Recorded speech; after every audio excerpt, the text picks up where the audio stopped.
यहाँ क्वेश्चन दिया गया है 1 मीटर लंबाई के एक चालक में 2.0 एम्पियर विद्युत धारा प्रवाहित हो रही है। इस चालक को चुंबकीय क्षेत्र से 30 अंश के कोण पर रखा गया है जिसकी तीव्रता 2.5 न्यूटन प्रति एम्पियर मीटर है। चालक पर लगने वाले बल की गणना कीजिए। लगने वाले बल की गणना करना है तो आपको फार्मूला पता होना चाहिए। F बराबर IBL sin थीटा। फार्मूला क्या है? बल निकालना हो तो F बराबर IBL sin theta. IBL sin theta. I क्या है हमारा? विद्युत धारा है तो यहाँ I की वैल्यू दी गई है 2.0 एम्पियर। B क्या है हमारा? B क्या है? B हमारा है तीव्रता। इसका मान कितना दिया गया भाई? 2.5 newton metre ampere metre. 2.5 newton ampere metre. अगला हमारी वैल्यू है L की। L का मान कितना दिया गया है? 1 मीटर 1 दिया गया है। और अंश कितना बताया गया है? थीटा का मान कितना दिया गया है भाई? थीटा की वैल्यू कितनी दी गई है? 30 अंश। अब आते हैं क्वेश्चंस पे अपने। इतना तो दिया गया वैल्यू है, मान रखते हैं F बराबर हो जाएगा 1 into 2.5 1 into 2 into 2.5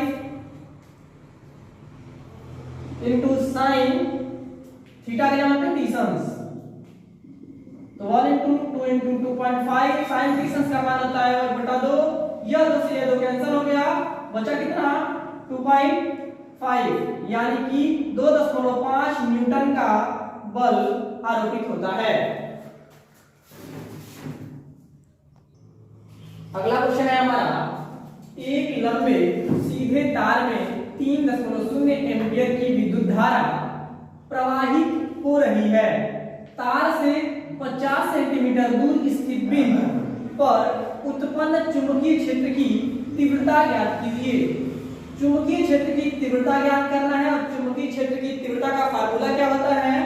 तो B बराबर μ0 बटा 2 पाई इंटू I बटा R इंटू I बटा R।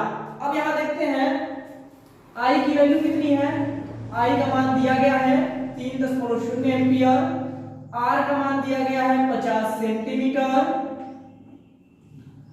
μ0/2 पाई की जो वैल्यू होती है इसका मान होता है 2 × 10⁻⁷। 2 × 10⁻⁷ इसकी खुद की वैल्यू होती है। ठीक है, अब इसी मान को इस फार्मूले में रखते हैं तो यहाँ B बराबर हो जाएगा, इसका मान 2 × 10⁻⁷ और I की वैल्यू हो गई 3.0 बटा 50। अब इसको सॉल्व करते हैं।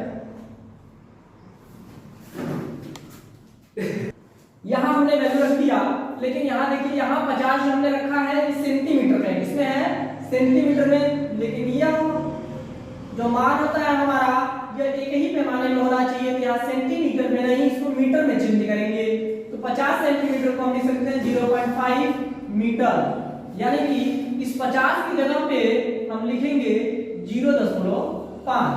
अब इनको सॉल्व करते हैं तो 0.5 से इसमें भाग देंगे।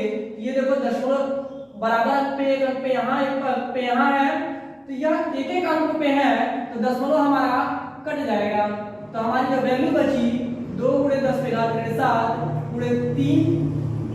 30/5।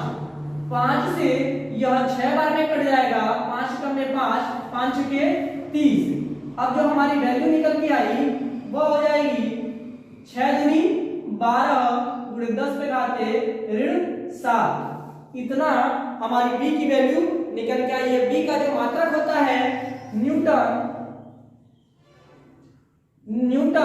प्रति एम्पियर मीटर होता है, अर्थात विद्युत चुंबकीय क्षेत्र की जो तीव्रता है वह 12 × 10⁻⁷ न्यूटन प्रति एम्पियर मीटर होगा। और यदि वैज्ञानिक संकेतन की बात करूं तो यहाँ पे दशमलव जो लगा है दिख नहीं रहा, यानी कि दशमलव हमारा इधर लगा हुआ है, इसको अगर एक इधर खिसकाते हैं तो यह हो जाएगा 1.2 गुणे 10 पे घाते, यहाँ ऋण 7 है तो यहाँ दशमलव का खसका हुआ है, यहाँ प्लस 1 जोड़ देंगे। जब बाएं साइड से जब दाएं से बाएं आते हैं तो प्लस चार्ज होता है, ऊपर लगाते हैं, और जब बाएं से दाहिने जाएंगे तो माइनस चार्ज ऐड करेंगे। तो यहाँ जब 1.2 गुणे 10 पे घात ऋण 6 न्यूटन प्रति एम्पियर मीटर।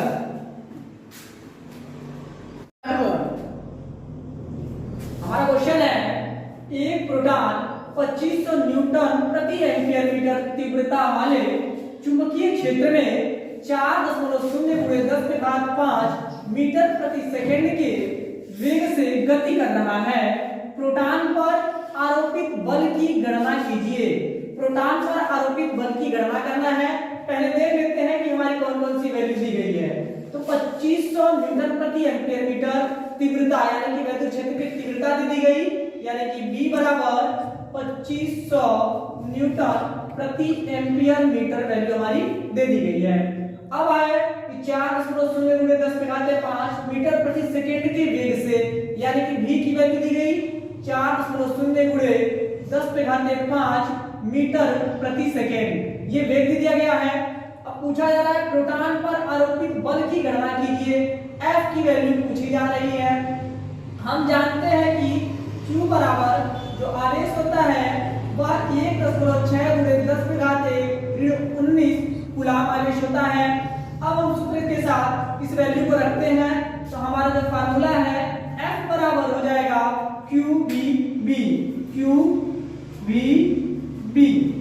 Q की वैल्यू हम रखते हैं 1.6 गुणे 10 पे घाते 19 कूलम, गुणे V की वैल्यू रखेंगे तो 4.0 गुणे 10 पे घाते 5 गुणे B की वैल्यू हमारा है तो 2500, तो यहां डाल दिया हमने 2500, ये हमारी वैल्यू हुई। अब गुणा करते हैं, यह 4 का गुणा इस 2500 में कर देते हैं तो हो जाएगा 1.6 गुणे 10 पे घाते 19 गुणे 10 पे घाते 5, और यहाँ पे हो जाएगा 25 चौके 100, यानी कि 10,000। अब इनको हम घात के रूप में अगर लिखना चाहें तो हमारी जो वैल्यू निकल के आएगी 10 पे घाते 5 गुणे 10 पे घाते 1 2 3 4, 4 शून्य है तो 10 पे घाते 4 आ जाएगा। अब होता क्या है कि नियम कहता है आधार बराबर है और गुणे के सूत्र है तो घात हमारा जुड़ जाता है, तो ये 5 4 9 हो जाएगा। यहाँ की वैल्यू पे अगर हम लेके आते हैं तो चूंकि यहाँ पावर माइनस में है तो जुड़ेगा यहाँ भी, लेकिन जिसका चिन्ह ज्यादा होता है उसी का साइन लगता है, तो 10 पे घात हो जाएगा -10। 1.6 गुणे 10 पे घाते -10 कितना न्यूटन का बल होगा वो अध्यारोपित होगा प्रोटॉन पे। अर्थात जो आंसर हमारा होगा वो होगा F = 1.6 गुणे 10 पे घाते 10 न्यूटन। आप लोग यहाँ पे भी F लिखते रहिए।